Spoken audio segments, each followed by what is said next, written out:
சாந்தி 12/5/2024. அவ்யக்த பாப்தாதா. திருப்புதல் தேதி 30/11/1999. நேர்மையுடன் தேர்ச்சி பெறுவதற்கு அனைத்து பொக்கிஷங்களின் கணக்கை சேமித்து நிறைந்தவர் ஆகுங்கள். இன்று பாப்தாதா எந்த சபையை பார்த்து கொண்டு இருக்கிறார்?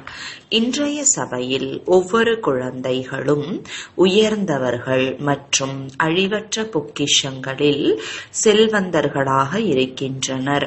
உலகத்தினர் எவ்வளவுதான் செல்வந்தர்களாக இருந்தாலும் அவர்கள் ஒரு பிறவிக்கு மட்டுமே செல்வந்தர்கள். ஒரு பிறவியிலும் செல்வந்தர்களாக இருப்பார்களா இல்லையா என்ற நிச்சயம் கிடையாது. உலகிலேயே எவ்வளவு மிக பெரிய செல்வந்தர்களாக இருக்கட்டும், ஆனால் ஒரு பிறவிக்கு மட்டுமே. ஆனால் நீங்கள் நம்பிக்கை மற்றும் போதையுடன் கூறுகிறீர்கள், நாம் அநேக பிறவிகள் செல்வந்தர்களாக இருக்கின்றோம். ஏனென்றால் நீங்கள் அனைத்து பொக்கிஷங்களிலும் நிறைந்தவர்களாக இருக்கிறீர்கள். நாம் இந்த நேரத்து முயற்சியின் மூலம் ஒரு நாளிலேயே அதிக வருமானம் செய்யக்கூடியவர்கள் என்பதை நீங்கள் அனைவரும் அறிவீர்கள். ஒரு நாளில் எவ்வளவு வருமானம் செய்கிறீர்கள் என்பதை அறிவீர்களா? கணக்கு அறிவீர்கள் அல்லவா? ஒரு அடியில் பல மடங்கு என்று பாடப்பட்டிருக்கிறது. அனுபவம் இருக்கிறது. ஆக ஒரு நாளில் தந்தையின் மூலம், தந்தையின் ஞானத்தின் மூலம், நினைவின் மூலம் ஒவ்வொரு அடியிலும் பல மடங்கு சேமிப்பாகிறது. முழு நாளும் நினைவில் இருந்து எவ்வளவு அடி எடுத்து வைக்கிறீர்களோ அந்த அளவிற்கு பல மடங்கு சேமிப்பாகிறது. இவ்வாறு வருமானம் செய்யக்கூடிய பொக்கிஷங்களை சேமிக்க கூடியவர்கள் உலகில் யாராவது இருப்பார்களா அல்லது இருக்கிறார்களா? உலகை சுற்றி வந்து பாருங்கள். உங்களை தவிர இவ்வளவு சேமிக்க வேறு யாராலும் முடியாது. ஆகையால் தந்தை கூறுகிறார், ஆத்மாக்களாகிய நமது பாகியத்தை பரம ஆத்மாவின் மூலம் இவ்வளவு சிரேஷ்டமானதாக ஆகி இருக்கிறது என்ற உயர்ந்த நினைவில் இருங்கள். தங்களது பொக்கிஷங்களை அறிவீர்கள் தானே? நேரத்தின் பொக்கிஷத்தையும் அறிவீர்கள். சங்கம யுகத்தின் நேரம் எவ்வளவு உயர்ந்தது, என்ன தேவையோ அதற்கு அதிகாரியாகிவிட்டீர்கள் அல்லவா? ஒவ்வொரு உயர்ந்த சங்கல்பமும் மிக பெரிய களஞ்சியமாகும். நேரமும் பெரிய பொக்கிஷமாகும். சங்கல்பமும் பெரிய பொக்கிஷமாகும். அனைத்து சக்திகள் மிக பெரிய பொக்கிஷமாகும். ஒவ்வொரு ஞானரத்தினமும் மிக பெரிய பொக்கிஷமாகும். ஒவ்வொரு குணமும் மிக பெரிய பொக்கிஷமாகும். சுவாசத்திற்கு சுவாசம், நினைவின் மூலம் சுவாசம் வெற்றியாகிறது என்பதை உலகத்தினரும் ஏற்றுக்கொள்கின்றனர். ஆக உங்கள் அனைவரின் சுவாசமும் வெற்றி சொரூபமாக இருக்கிறது. வீணாவது கிடையாது. ஒவ்வொரு சுவாசத்திலும் வெற்றியின் அதிகாரம் நிறைந்து இருக்கிறது. அனைத்து குழந்தைகளுக்கும் அனைத்து பொக்கிஷங்களையும் பாப் தாதா ஒரே மாதிரியாக தான் கொடுத்திருக்கிறார். அனைத்தும் கொடுத்து இருக்கிறார். சமமாகவும் கொடுத்திருக்கிறார். சிலருக்கு ஒரு குணம், சிலருக்கு 10 குணங்கள், சிலருக்கு 100 குணங்கள் என்று கொடுக்கவில்லை. கொடுக்கக்கூடிய வள்ளல் ஒவ்வொரு குழந்தைக்கும் அனைத்து பொக்கிஷங்களையும் பிராமணன் ஆன உடனேயே சமமான ரூபத்தில் கொடுத்திருக்கிறார். ஆனால் பொக்கிஷங்களை எவ்வளவு சேமித்து இருக்கிறீர்கள் அல்லது செலவழித்து இருக்கிறீர்கள்? சோதனை செய்கிறீர்களா? அவசியம் சோதிக்க வேண்டும். ஏனென்றால் ஒரு பிறவிக்கானது அல்ல, ஒவ்வொரு பிறவிக்கானது. அநேக பிறவிக்காக சேமிக்க வேண்டும். சேமிப்பதற்கான விதியை அறிவீர்களா? மிகவும் எளிது. புள்ளி மட்டும் வைத்துக்கொண்டே செல்லுங்கள். புள்ளி நினைவில் இருந்தால் சேமிப்பு ஆகும். ஸ்தூல பொக்கிஷத்திலும் கூட ஒன்றின் கூட 0 இடும் பொழுது அதிகரித்து கொண்டே செல்லும் அல்லவா? அதே போன்று ஆத்மாவும் புள்ளி, தந்தையும் புள்ளி மற்றும் நாடகத்தில் எது கடந்து முடிந்ததோ அதுவும் முற்று முற்றுப்புள்ளி, அதாவது புள்ளி. ஒவ்வொரு பொக்கிஷத்தையும் புள்ளி ரூபத்தில் நினைவு செய்தீர்கள் என்றால் சேமிப்பு ஆகிக் கொண்டே செல்லும். அனுபவம் இருக்கிறது அல்லவா? புள்ளி வைத்தீர்கள், பிறகு வீண் ஆவதிலிருந்து சேமிப்பாகி விடுகிறது. புள்ளி வைக்க வருகிறதா? சில நேரங்களில் புள்ளி வைக்க முயற்சி செய்கிறீர்கள், ஆனால் புள்ளிக்கு பதிலாக நீண்ட கோடு ஏற்பட்டு விடுகிறது. புள்ளிக்கு பதிலாக கேள்விக்குறி ஏற்பட்டு விடுகிறது, ஆச்சரியக்குறி ஏற்பட்டு விடுகிறது. ஆக சேமிப்பு கணக்கை அதிகப்படுத்துவதற்கான விதி புள்ளி, நஷ்டமாவதற்கான வழி நீண்ட கோடு போடுவதாகும், கேள்விக்குறி போடுவதாகும், ஆச்சரியக்குறி போடுவதாகும். எளிதானது எது? புள்ளி வைப்பது அல்லவா? ஆக விதி மிகவும் எளிது. ஸ்வமானம் மற்றும் தந்தையின் நினைவு மற்றும் வீணானவைகளுக்கு முற்றுப்புள்ளி வைப்பதாகும். பாப்தாதா முன்பும் கூறியிருந்தார், தினமும் அமிர்த வேளையில் தனக்குத்தானே 3 நினைவுகள் என்ற புள்ளி திலகமிட்டு கொண்டீர்கள் என்றால் ஒரு பொக்கிஷம் கூட வீண் ஆகாது. ஒவ்வொரு நேரத்திலும் ஒவ்வொரு பொக்கிஷம் சேமிப்பு ஆகிக் கொண்டே செல்லும். அனைத்து குழந்தைகளின் ஒவ்வொரு பொக்கிஷத்தின் சேமிப்பிற்கான சார்ட்டை பாப்தாதா பார்த்தார். அதில் என்ன பார்த்து இருப்பார்? இதுவரை எவ்வளவு சேமிப்பு ஆகி இருக்க வேண்டுமோ அவ்வளவு கிடையாது. நேரம், சங்கல்பம், வார்த்தை வீணாக ஆகிவிடுகிறது.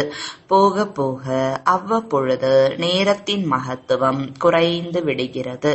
ஒருவேளை நேரத்தின் மகத்துவம் எப்பொழுதும் நினைவில் இருந்தால், வெளிப்படையாக இருந்தால், நேரத்தை இன்னும் அதிகமாக வெற்றியுடையதாக ஆக்க முடியும். முழு நாளும் சாதாரண ரூபத்தில் நேரம் சென்று விடுகிறது, கெட்ட வழியில் அல்ல, சாதாரணமாக.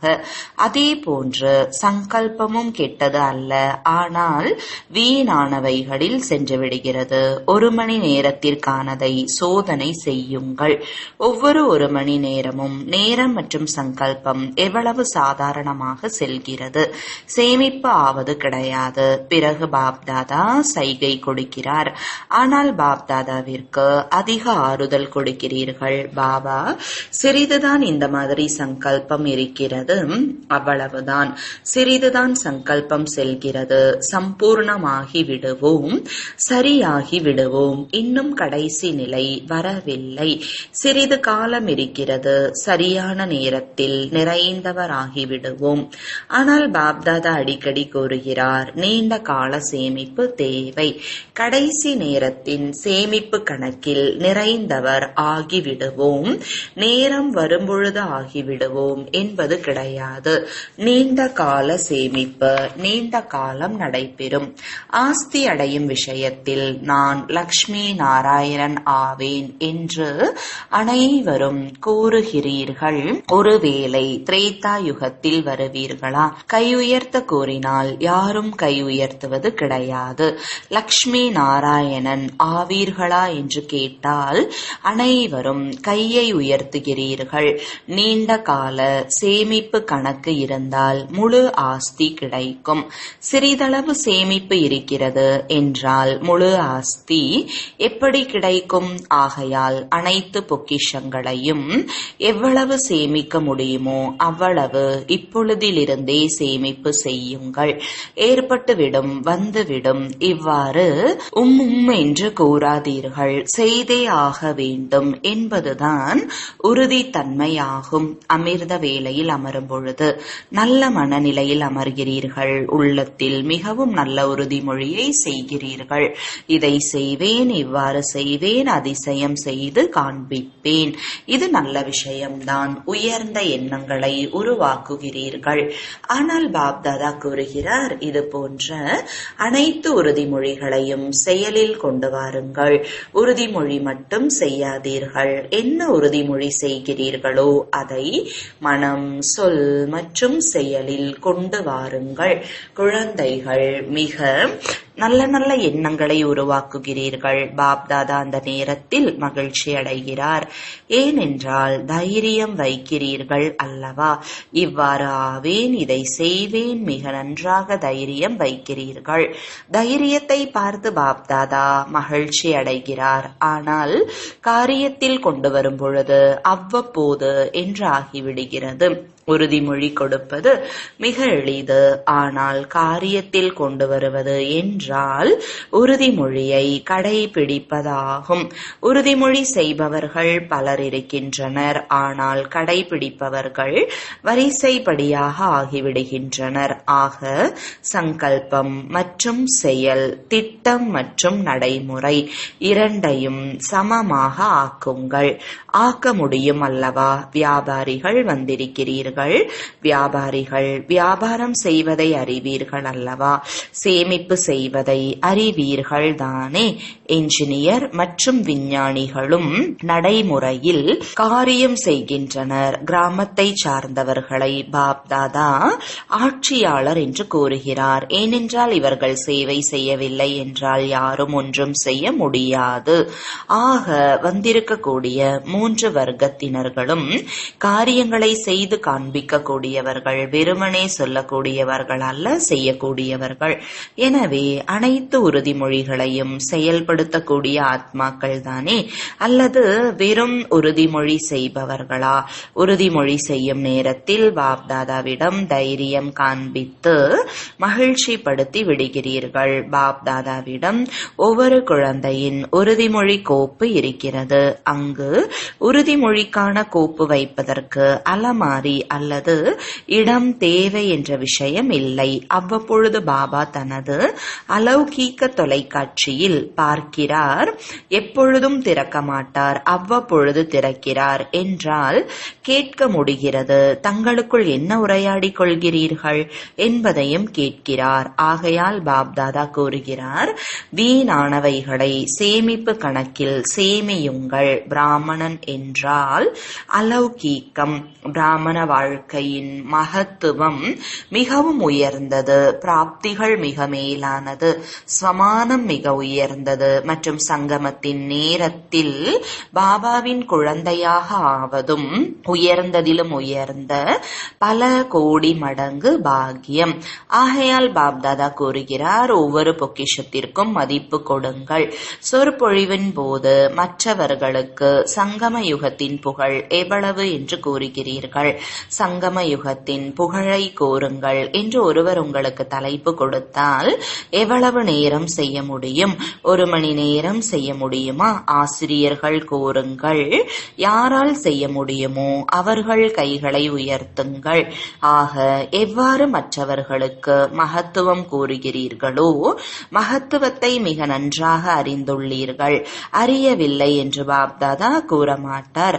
கூற முடிகிறது என்றால் அறிந்து இருக்கிறீர்கள். அதனால்தான் கூற முடிகிறது. அதனால்தான் ஆனால் அது உள்ளடங்கி விடுகிறது. வெளிப்படையான ரூபத்தில் நினைவு இருக்க வேண்டும். அது சில நேரம் குறைந்து விடுகிறது, சில நேரம் அதிகமாக இருக்கிறது. ஆக தனது ஈஸ்வரிய போதை வெளிப்படையாக வைத்துக் கொள்ளுங்கள். ஆம், நான் ஆகிவிட்டேன் ஆகிவிட்டேன் என்று இருக்கக்கூடாது. நடைமுறையில் இருக்கிறேன் என்பது வெளிப்படையான ரூபத்தில் இருக்க வேண்டும். நிச்சயம் இருக்கிறது. ஆனால் நம்பிக்கையின் அடையாளம் ஆன்மீக போதை ஆகும். எனவே முழு நேரமும் போதை இருக்க வேண்டும். ஆன்மீக போதை. நான் யார்? இந்த போதை வெளிப்படையான ரூபத்தில் இருந்தால் ஒவ்வொரு வினாடியும் சேமிப்பு ஆகிக் கொண்டே இருக்கும். ஆக இன்று பாப்தாதா சேமிப்பு கணக்கை பார்த்தார். ஆகையால் இன்று விசேஷம் கவனத்தை ஏற்படுத்திக் கொண்டிருக்கிறார். நேரத்தின் முடிவு என்பது திடீரென்று நடக்கும். நேரம் வருவதை தெரிந்து கொண்டு தகுந்த நேரத்தில் சரியாகிவிடும் என்று யோசிக்காதீர்கள். யார் நேரத்தை ஆதாரமாக நினைக்கிறார்களோ நேரம் சரியாக்கிவிடும். அல்லது தகுந்த நேரத்தில் நடந்துவிடும். அவர்களுக்கு ஆசிரியர் யார்? நேரம் அல்லது சுயம் பரமாத்மா. பரமாத்மாவிடமிருந்து நிறைந்தவராக முடியவில்லை, நேரம் நிறைந்தவராக்கிவிடும் என்றால் இவர்களை என்ன கூறுவது?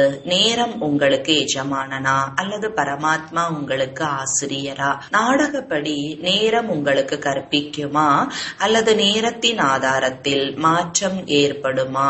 பிராப்தியும் தகுந்த நேரத்தில் தான் கிடைக்கும் என்பதை பாப்தாதா அறிவார். ஏனென்றால் நேரம் ஆசிரியராக இருக்கிறது, நேரம் உங்களை எதிர்பார்த்து கொண்டு இருக்கிறது. நீங்கள் நேரத்தை எதிர்பார்க்காதீர்கள், அது படைப்பாகும். நீங்கள் மாஸ்டர் படைப்பவர்கள், படைப்பவரை படைப்பு எதிர்பார்க்க வேண்டும். மாஸ்டர் படைப்பவர்களாகிய நீங்கள் நேரத்தை எதிர்பார்க்காதீர்கள். என்ன கடினமாக இருக்கிறது? எளிதானதை சுயம் கடினமாக ஆக்கிக் கொள்கிறீர்கள். கடினம் கிடையாது, கடினமாக்குகிறீர்கள். எது சுமையாக தோன்றுகிறதோ அந்த சுமையை தந்தையிடம் கொடுத்து விடுங்கள் என்று தந்தை கூறுகிறார். அது கொடுக்க வரவில்லையா? சுமை தூக்கவும் செய்கிறீர்கள், பிறகு களைப்படைந்தும் விடுகிறீர்கள். தந்தையிடம் என்ன செய்வது, எப்படி செய்வது என்று புகார் கூறுகிறீர்கள். தன் மீது ஏன் சுமை தூக்கிக் கொள்கிறீர்கள்? தனது சுமையை தந்தையிடம் கொடுத்து விடுங்கள் என்று தந்தை சலுகை கொடுக்கிறார். 63 பிறவிகள் சுமை தூக்கி பழக்கம் ஏற்பட்டு விட்டது அல்லவா? பழக்கத்தில் உறுதியானவர்களாக ஆகிவிட்டீர்கள். அதனால்தான் உழைக்க வேண்டி இருக்கிறது. சில நேரம் எளிதாக, சில நேரம் கடினமானதாக இருக்கிறது. சில நேரம் எளிதாகவும் சில காரியம் கடினமானதாகவும் இருக்கிறது. சில நேரம் எளிது, சில நேரம் கடினம். ஏன்? ஏதாவது காரணம் இருக்கும் அல்லவா? காரணம் பழக்கத்தில் ஆகிவிடுகிறீர்கள். குழந்தைகளின் கடின உழைப்பு, இதுதான் பாப்தாதாவிற்கு மிக பெரிய விஷயமாக தோன்றுகிறது. நல்லதாக தோன்றவில்லை. மாஸ்டர் சர்வசக்திவான், பிறகு கடினம். தனக்கு என்ன பட்டம் கொடுக்கிறீர்கள்? கடின யோகியா அல்லது சகஜ யோகியா? இல்லை என்றால் தனது பட்டத்தை மாற்றிக்கொள்ளுங்கள். நாங்கள் சகஜ யோகிகள் அல்ல. சில நேரம் சகஜ யோகிகள், சில நேரம் கடின யோகிகள். யோகா என்றால் என்ன? நினைவு செய்வது, அவ்வளவுதான். சக்திசாலியான யோகாவின் முன் கடினம் என்பது இருக்கவே முடியாது. யோகா என்பது ஈடுபாட்டின் நெருப்பாகும். நெருப்பானது எவ்வளவு கடினமான பொருளையும் மாற்றிவிடும், இரும்பையும் வளைத்துவிடும். ஈடுபாடு என்ற இந்த நெருப்பானது கடினமானதை எளிதாக மாற்றிவிடாதா என்ன? சில குழந்தைகள் மிகவும் நல்ல நல்ல விஷயங்களை கூறுகின்றனர். பாபா, என்ன செய்வது? வாயுமண்டலம் இவ்வாறு இருக்கிறது, கூட இருப்பவர்கள் இப்படி இருக்கிறார்கள், அன்னம் கொக்காக இருக்கிறார்கள். என்ன செய்வது? பழைய கணக்கு வழக்கு இருக்கிறது. மிகவும் நல்ல நல்ல விஷயங்களை கூறுகிறீர்கள். தந்தை கேட்கிறார், பிராமணர்களாகிய நீங்கள் எந்த ஒரு ஒப்பந்தம் எடுத்திருக்கிறீர்கள்? உலக மாற்றம் செய்வேன் என்ற ஒப்பந்தத்தை எடுத்திருக்கிறீர்களா? ஆக யார் உலக மாற்றம் செய்பவர்களோ அவர்கள் தங்களது கடினத்தை அழிக்க முடியாதா? இன்று என்ன செய்வீர்கள்? சேமிப்பு கணக்கை அதிகப்படுத்துங்கள். சகஜ யோகி என்று கூறுகிறீர்கள், அதை அனுபவம் செய்யுங்கள். சில நேரம் கடினம், சில நேரம் எளிது என்பதில் போதை இருக்காது. பிராமண வாழ்க்கை என்றால் போதை. சங்கம யுகம் என்றாலே குதூகலத்திற்கான யுகம், சுமை தூக்கும் யுகம் அல்ல, சுமைகளை இறக்கும் யுகம். எனவே சோதனை செய்யுங்கள். தனது அதிர்ஷ்டத்தின் சித்திரத்தை ஞானம் என்ற கண்ணாடியில் நல்ல முறையில் பாருங்கள். கண்ணாடி இருக்கிறது தானே, அல்லது இல்லையா? உடைந்து விடவில்லை தானே? அனைவருக்கும் கண்ணாடி கிடைத்திருக்கிறதா? தாய்மார்களுக்கு கண்ணாடி கிடைத்திருக்கிறதா அல்லது தொலைந்து விட்டதா? பாண்டவர்கள் பாதுகாப்பாக வைத்துக் கொள்வதில் புத்திசாலிகள் தானே. கண்ணாடி இருக்கிறதா? கைகளை கண்களை நன்றாக உயர்த்துகிறீர்கள். நல்லது. அதிர்ஷ்டம் என்ற கண்ணாடியை பாருங்கள். மேலும் அதிர்ஷ்ட கண்ணாடியை பார்த்து ஆஹா ஆஹா என்று பாட்டு பாடுங்கள். ஆஹா எனது அதிர்ஷ்டம், ஆஹா என்னுடைய பாபா, ஆஹா எனது குடும்பம், குடும்பமும் ஆஹா ஆஹா, இவர் மிகவும் ஆஹா ஆஹா. இது சிறிது இவ்வாறு இருக்கிறது என்று இருக்கக்கூடாது.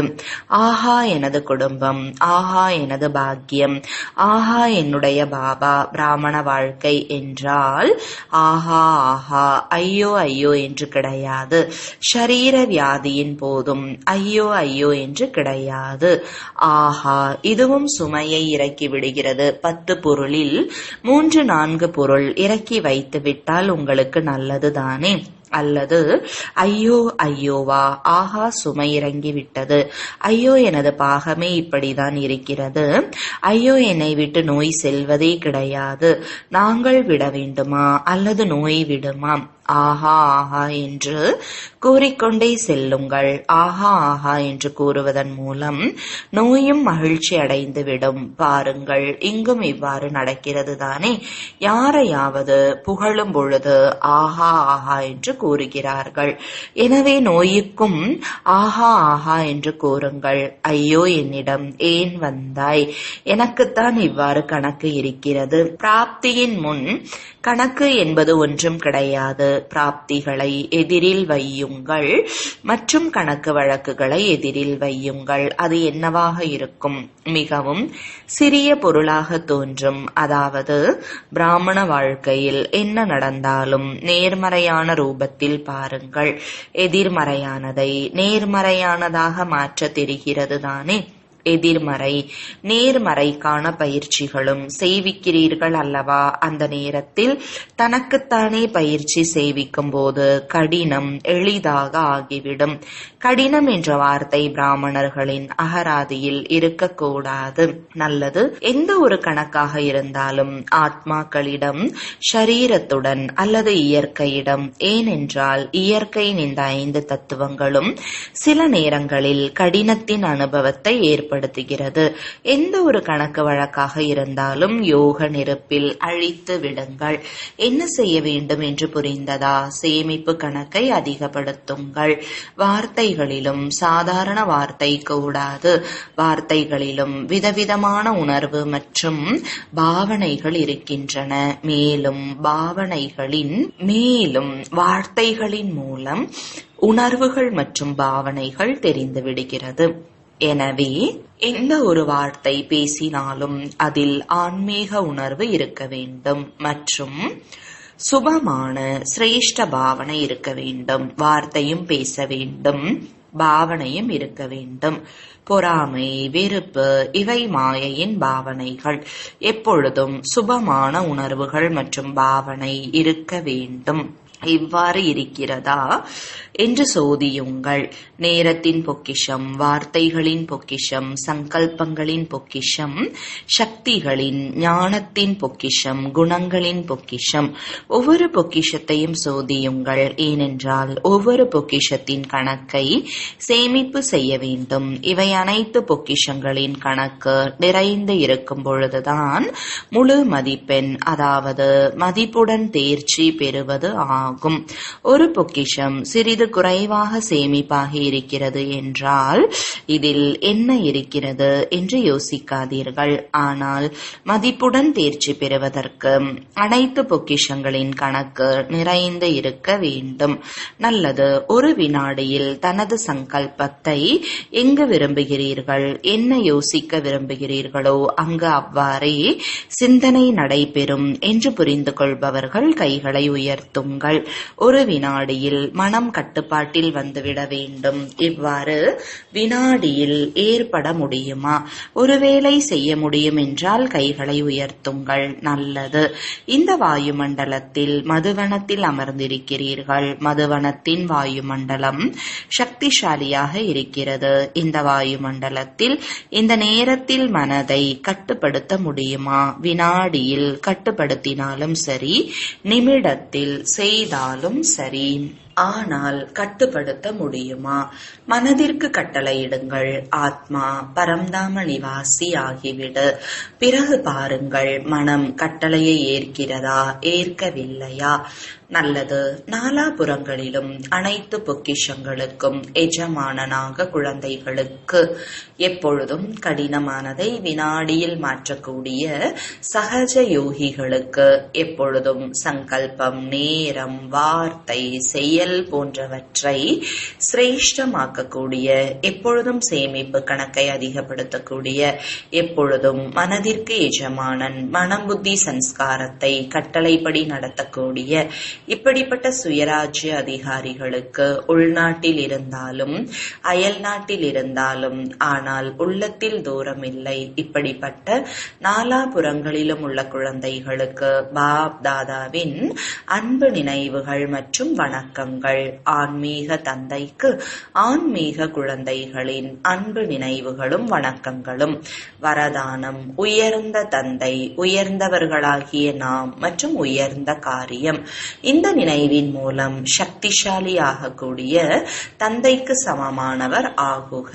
விளக்கம்: இன்றைய உலகில் ஒரு உயர்ந்த விஐபியின் குழந்தை இருக்கிறார் என்றால் அவர் தன்னையும் பெரிய மனிதர் என்று புரிந்து கொள்வார். ஆனால் தந்தையை விட உயர்ந்தவர் யாரும் கிடையாது.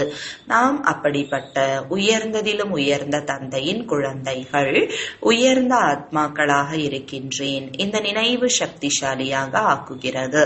உயர்ந்த தந்தை, உயர்ந்தவர்களாகிய நாம் மற்றும் உயர்ந்த காரியம். இந்த நினைவில் இருப்பவர்கள் இப்பொழுதும் தந்தைக்கு சமமாக ஆகிவிடுகின்றனர். முழு உலகில் உயர்ந்த மற்றும் சிரேஷ்ட ஆத்மாக்கள் உங்களை தவிர வேறு யாரும் கிடையாது. ஆகையால் உங்களுக்கு தான் புகழ் மற்றும் பூஜை நடைபெறுகிறது. ஸ்லோகன்: முழுமை நிலை என்ற கண்ணாடியில் சூட்சும பற்றுதலை சோதியுங்கள் மற்றும் முக்தி அடையுங்கள். ஓம் சாந்தி.